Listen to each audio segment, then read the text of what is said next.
Hello friends, नमस्कार। स्वागत करती हूँ आप सभी का। जैसा कि बच्चन जी की जो मैं क्लास अभी करवा रही हूँ, तो यहाँ पर हमने जो उसका आगे का पोर्शन था वो हमने कंप्लीट कर लिया। अपभ्रंश, स्वयंभू और आपका सरहपा और कणहपा, स्वयंभू नहीं सरहपा और कणहपा तक हमने कर लिया है।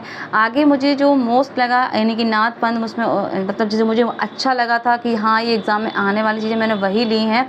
अब उसके बाद जो मटेरियल था मुझे बहुत ज़्यादा अच्छा नहीं लगा कि वो मतलब उसमें से कुछ आने वाला है, तो मैंने उसको स्किप कर दिया है और जो महत्वपूर्ण है वही मैंने लिए हैं। तो आप इस चीज़ को थोड़ा सा समझने की कोशिश करिएगा, ठीक है? क्योंकि जो हमारे काम का नहीं उसको बहुत ज़्यादा पढ़ने का कोई मतलब नहीं, कि समय भी थोड़ा सा कम है और कम समय में हम बेहतर कुछ पढ़ने की, सीखने की तैयारी कर रहे हैं। तो यहाँ पर नाथ पंथ हम देखेंगे आज। तो यहाँ पर नाथ पंथ में सबसे पहले स्टार्ट करेंगे।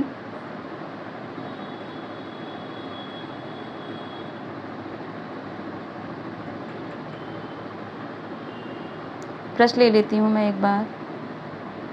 तो नाथ पंथ के प्रवर्तक गोरखनाथ थे। महत्वपूर्ण प्रश्न है और उस पर बहुत सारे ऐसे प्रश्न बनते हैं कि नाथ पंथ के प्रवर्तक गोरखनाथ थे। ये जूनियर सुपर टेट में भी प्रश्न आया था, टेट में भी प्रश्न आया था। लगभग मोस्टली ये पूछा ही जाता है।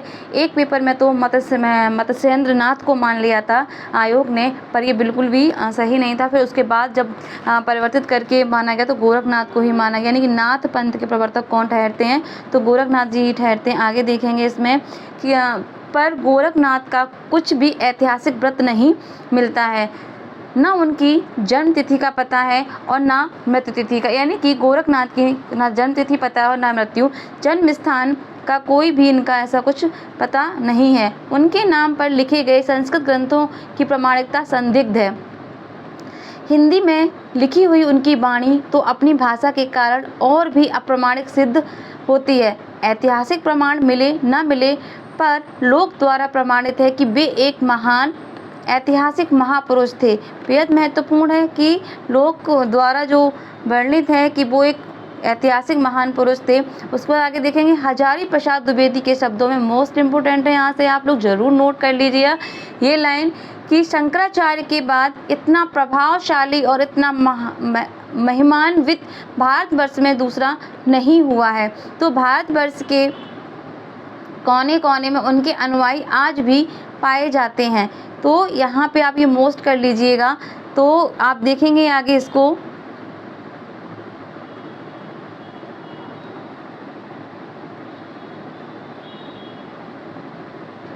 तो यहाँ पर जो महत्वपूर्ण है हम ले लेते हैं फटाफट से।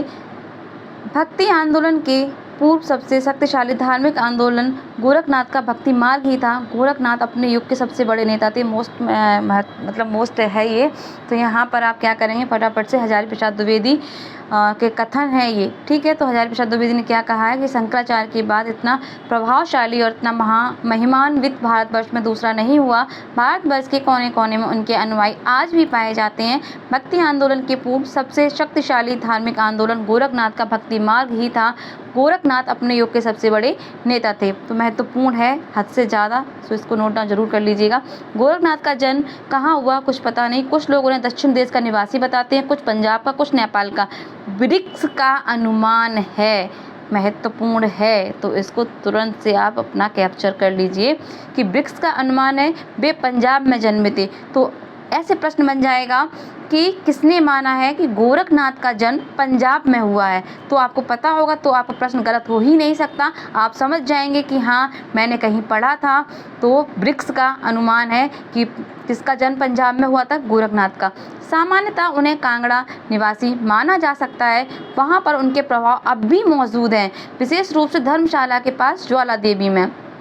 तो यहाँ पर बच्चन जी कहते हैं कि सामान्यतः उनको कांगड़ा निवासी माना जा सकता है। अब कांगड़ा निवासी कौन मानता है कि कांगड़ा निवासी थे कौन, गोरखनाथ। कौन मानता है, बच्चन सिंह जी। वहाँ पर उनके प्रभाव आज भी मौजूद हैं, विशेष रूप से धर्मशाला के पास ज्वाला देवी में।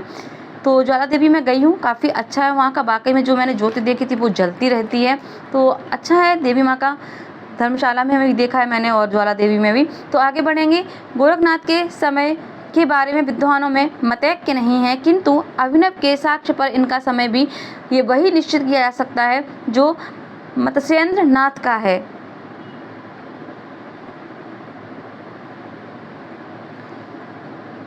अभिनव के तंत्रालोक में मछंद का उल्लेख हुआ है।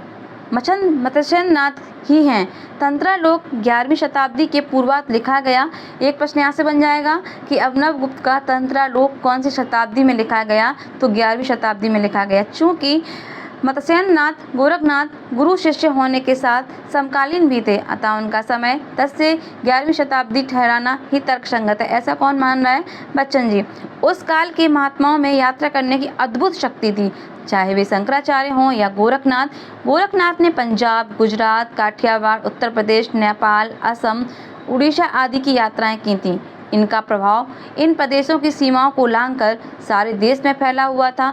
नाथों की संख्या 9 मानी जाती है। आगे देखेंगे, गोरखनाथ का संप्रदाय नाथ संप्रदाय कहा जाता है। नाथोक्त होने के कारण उनका नाम नाथ संप्रदाय पड़ा। इसे सिद्ध मत, सिद्ध मार्ग, योग संप्रदाय, अवधूत भी कहा गया है। मोस्ट है यहाँ पर, तो यानी कि नाथ संप्रदाय को और क्या क्या कहा गया है, तो ये आपको ध्यान रखना। विकल्प में आ सकता है कि क्या नहीं कहा गया या क्या कहा गया सॉरी। तो इसे सिद्ध मत, सिद्ध मार्ग, यानी कि नाथ संप्रदाय को क्या क्या कहा गया है? सिद्ध मत, सिद्ध मार्ग, योग संप्रदाय और अवधूत मत भी कहा गया। मोस्ट है। बौद्ध सिद्धों की तुलना में नाथों ने भी अपने को सिद्ध कहा, तो इसमें आश्चर्य क्या? मानस के प्रारंभ में गोस्वामी जी ने जिन सिद्धों को याम्या बिना न पश्यन्ति सिद्धा स्वांता अस्त अम्युष्यस्म कहकर याद किया, वे नाथ सिद्ध ही हैं। वे ईश्वर की स्थिति घट में मानते हैं। भवानी शंकरों ही उनके ईश्वर थे। गोरख भक्ति विरोधी थे, अतः गोस्वामी जी को कहना पड़ा, गोरख जगायो जोग भक्ति भगायो लोग। महत्वपूर्ण है कि ये किसने कहा कि गोरख जगायो जोग भक्ति भगायो। अक्सर हम कंफ्यूज हो जाएंगे कि गोरख नाम आया तो गोरखनाथ ने कहा होगा, लेकिन नहीं, ये किसने कहा था? गोस्वामी तुलसीदास जी ने। कब? कि जो नाथ संप्रदाय थे वो क्या थे? भक्ति के घोर विरोधी थे। गोस्वामी जी के ठीक विपरीत कबीर ने गोरख को सादर स्मरण किया है। गोस्वामी जी का धूत कहो अवधूत कहो, महत्वपूर्ण है यहाँ पर, का अवधूत भी गोरखपंथी ही है। इससे कबीर और गोस्वामी जी के वैश्विक दृष्टिकोण का अंतर स्पष्ट हो जाता है। ये पूरा पैराग्राफ नाथ संप्रदाय का महत्वपूर्ण है, तो जहाँ मैं बोलूँ इसको तो आप नोट डाउन कर लीजिए, बाकी इसको फिर अच्छे से एक बार खुद से पढ़ जरूर लीजिएगा। प्रश्न होता है कि गोरखनाथ को का देशव्यापी प्रभाव क्यों पड़ा? क्या सिर्फ इसलिए कि उन्होंने तंत्र का पल्ला छोड़कर योग मार्ग अपनाया? तांत्रिक तो वे भी रहे होंगे, अन्यथा कदली वन में कौल योगिनियों से घिरे अपने गुरु मत्स्येंद्र का उद्धार कैसे करते? हाँ, उनका तंत्र बौद्ध सिद्धों के विवत्स तंत्र नहीं था।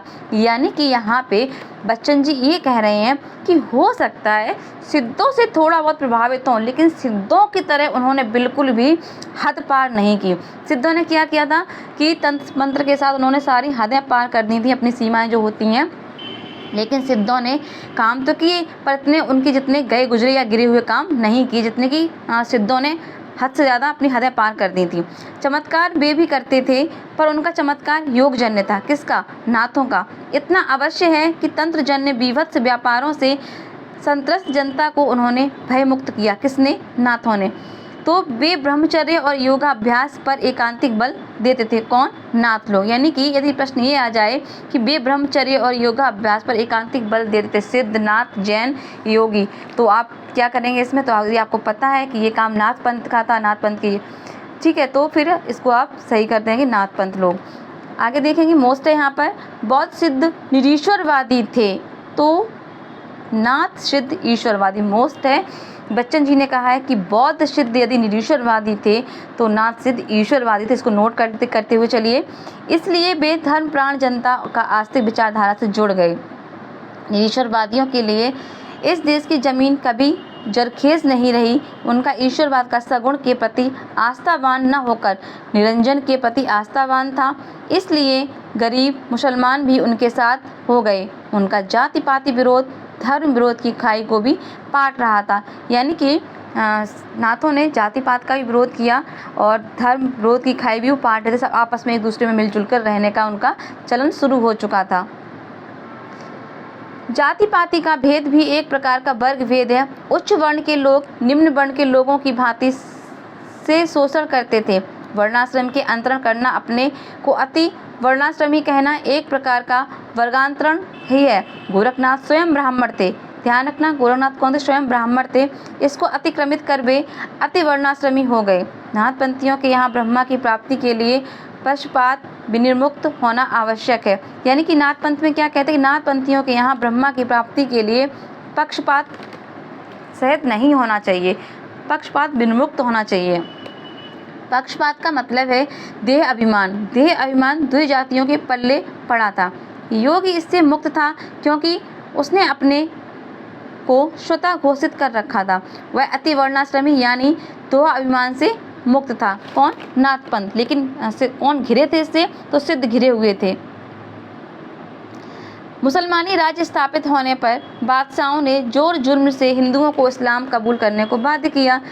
इनमें अधिकांश गरीब लोग, तो यहाँ पर ये महत्वपूर्ण नहीं है, फटाफट मैं इसको पढ़ देती हूँ।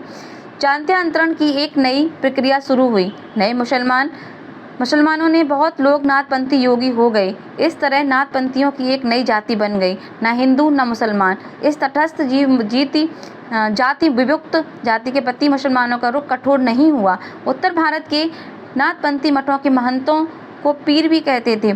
इस तरह हिंदू मुसलमानों के बीच का भेदभाव दूर करने का सिलसिला इसी समय शुरू हो गया था। किस समय? नाथपंथों के समय ही। शंकराचार्य की तरह गोरख ने यात्राएं ही नहीं की बल्कि विभिन्न मतों के आचार्य से साथ भी किया। अब यहाँ पर महत्वपूर्ण है कि वे अत्यंत मेधावी और चोटी के शास्त्रज्ञ थे। कौन? शंकराचार्य जी। अपने प्रतिद्वंदियों को पछाड़कर ही वे लोगों का ध्यान नाथपंथ की ओर आकृष्ट कर सके होंगे। यानी कि यहाँ पर उन्होंने कहा है कि जो शंकराचार्य थे, गोरख ने शंकराचार्य की तरह यात्राएं भी की और शास्त्रार्थ भी की। और ये गोरखनाथ के लिए ही, शंकराचार्य के लिए नहीं, थोड़ा सा ध्यान दीजिएगा कि वे अत्यंत मेधावी और चोटी के शास्त्रज्ञ थे। अपने प्रतिद्वंदियों को पछाड़कर ही लोगों का ध्यान नाथपंथ की ओर आकृष्ट कर सके। उपर्युक्त कथन किसके लिए है? तो बच्चन जी का गोरखनाथ जी के लिए है, शंकराचार्य जी के लिए नहीं है। थोड़ा सा ध्यान दीजिएगा। अनुश्रुतियाँ बताती हैं कि कपालिका से उनका बराबर संघर्ष होता रहा। बौद्ध कपालिक कढ़पा से उनके संघर्ष की बात सर्वविदित है। कौल संप्रदाय, कालामुख, पाशुपत, कापालिक मत, शाक्त मत आदि में जो सात्विक थे उसे उन्होंने ग्रहण कर लिया।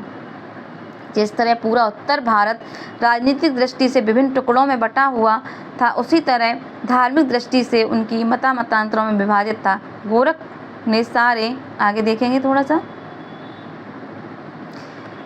यहाँ पे मैंने जो कुछ मेंशन किया था, कुछ नोट्स थे कि गोरखनाथ की रचनाएं किसने कितनी मानी है। तो यहाँ पे थोड़ा सा कट गया है ऊपर, तो मैं आपको बार क्लियर कर दूँ। ये मिश्र बंधु है।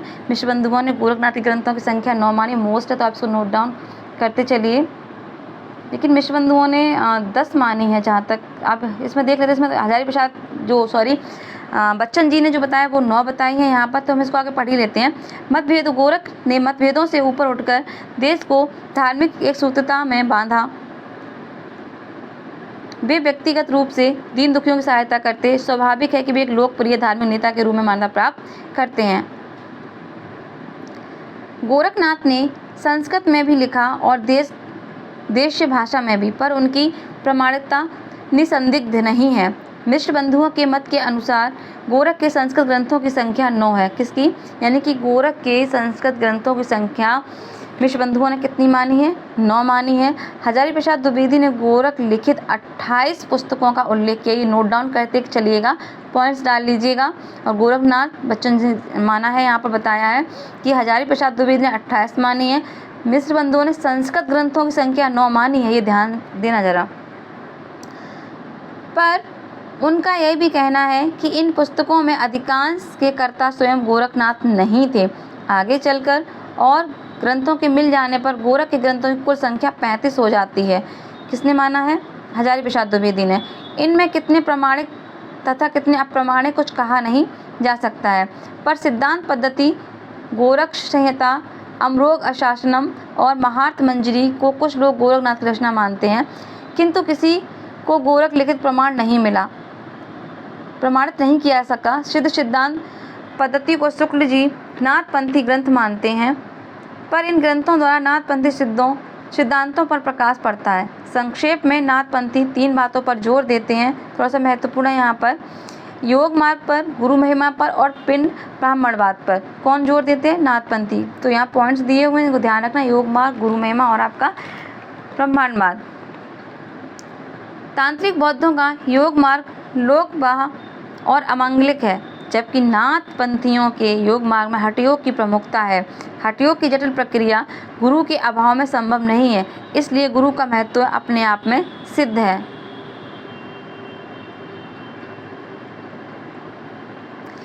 पिंड में ही ब्रह्मांड है, इसकी प्रतिध्वनि नाथपंथी पदावली के साथ कबीर आदि में विद्यमान है। इससे इतना सिद्ध है कि नाथपंथी लोग अपर नहीं थे, शास्त्र के विद्वान थे। बौद्ध सिद्धों की तरह जाति पाति तीर्थाटन आदि का खंडन इन्होंने भी किया। गोरखनाथ की कई हिंदी रचनाओं का भी उल्लेख किया जाता है।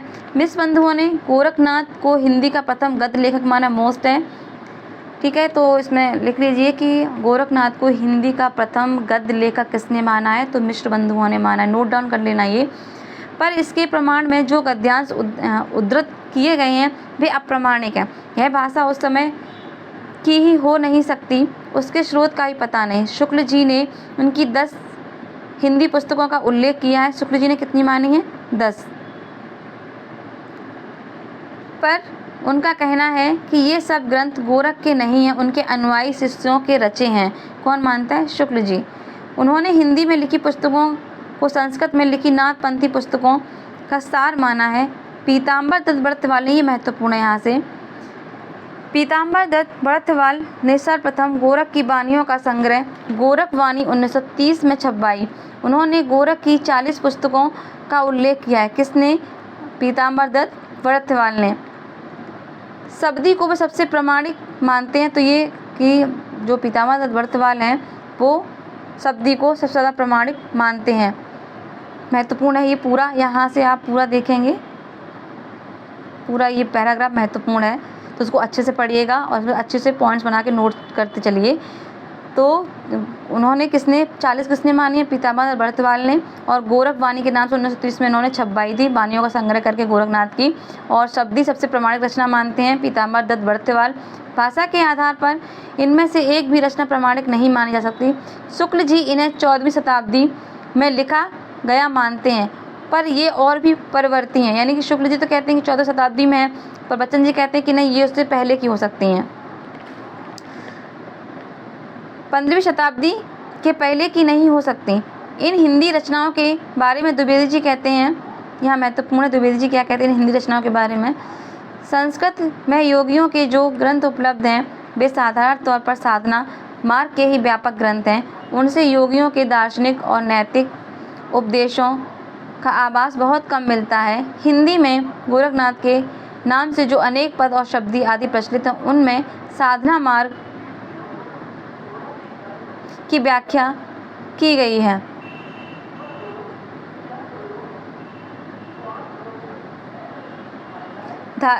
उनमें योगियों के धार्मिक विश्वास, दार्शनिक मत, नैतिक स्वर का परिचय अधिक स्पष्ट मिलता है।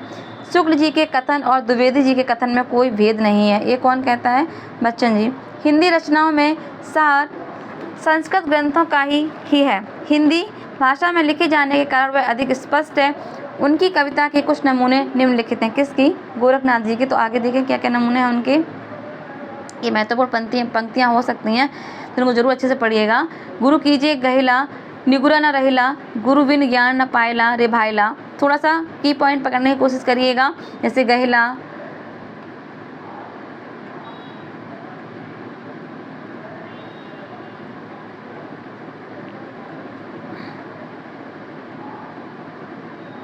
तो यहाँ पर इनके की पॉइंट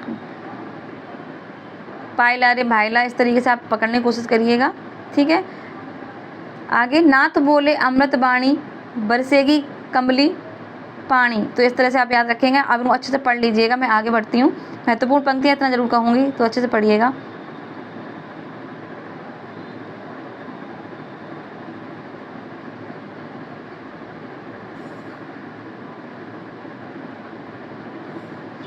उपर्युक्त उदाहरणों की भाषा के आधार पर इन रचनाओं को 15वीं शताब्दी के पहले का नहीं माना जा सकता। शुक्ल जी ने इस भाषा को ठीक ही सादुकड़ी कहा है। सादुकड़ी का अर्थ है अर्थ भाषा साधुत्व से हीन होना नहीं है। सादुकड़ी में खड़ी बोली के अनेक प्रादेशिक भाषाओं का मिश्रण होता है। गोरख की सादुकड़ी एक प्रकार की है और कबीर की दूसरे प्रकार की। तो ये प्रश्न एक यहाँ से बन जाएगा कि गोरख की सादुकड़ी एक प्रकार की और कबीर की दूसरे प्रकार की। कथन किसका है? तो बच्चन जी का है। गोरख वाणी की भाषा खड़ी बोली मिश्रित राजस्थानी है और कबीर की खड़ी बोली मिश्रित राजस्थानी, ब्रजी और भोजपुरी मोस्ट है। तो ये आप यहाँ पर पूरा कंप्लीट अच्छे से मोस्ट कर लीजिए। तो इसको आप नोट डाउन कर लेना यहाँ से यहाँ तक, और जो मैंने आगे पॉइंट्स बताए उनको आप नोट डाउन करते हुए चलिए। तो कम से कम मुझे लगता है आज के इन 3 से 4 पेजों में 7 से 8 प्रश्न आराम से बन सकते हैं। तो आप उनको ज़रूर बना लीजिए। बाकी आप लोग उसको अच्छे से पढ़ लीजिए, पॉज करके अच्छे से नोट्स बनाइए और 2x की स्पीड में भी सुनिए। कोई ज़रूरी नहीं है कि आप इसको बहुत आराम से प्रोसेस जैसे आपको ठीक लगे आप अपने हिसाब से इसको कर लीजिए जब काम कर रहे हैं तब। तो बाकी आप लोग अपना पढ़ाई कंटिन्यू रखिए। एग्ज़ाम जब होना होगा हो जाएगा। तैयारी हमारी अच्छी होनी चाहिए। बाकी अपना ख्याल रखिए, स्वस्थ रहिए, मस्त रहिए। नमस्कार, जय हिंद, जय भारत।